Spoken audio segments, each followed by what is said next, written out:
A married woman's lifeless body was recovered under mysterious circumstances after sustaining severe burn injuries in the Sabram police station area. Upon receiving information, police rushed the scene.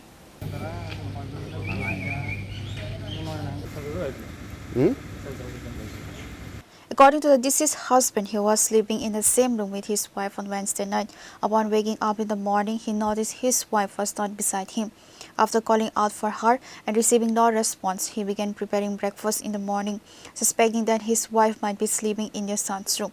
He went to check and discovered her lying on the floor with severe burn injuries. He immediately informed the police. The police personnel rushed to the scene.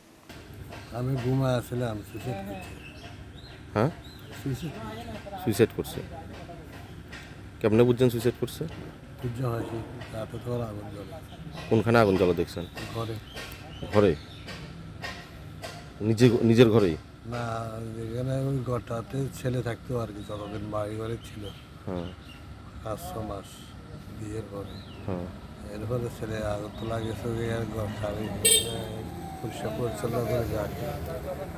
আপনি কি একই ঘরে আছিলেন রাত্রে? হ্যাঁ একই ঘরে ছিল, একই বিছানা। এরপরে সকালবেলা হেরে পাইছেন না নাকি? সকালবেলা আমি 8:30 পৌনে 8টার সময় ঘুম থেকে উঠছি, ওটার পরে আর পাইছেন না? ডাক দিছি কই গো কই নাই, তো আমি স্নান করছি, মুখ ধুছি, স্নান করছি, গ্যাসের ট্যাবলেট খাইছি, খাই সবজি কাটে সবজি বুয়াই করে দেয়, ঘরটা চেক করি যায়, ঘরটা চেক করে দেবে ঘরের মধ্যে আমি করে দিছি।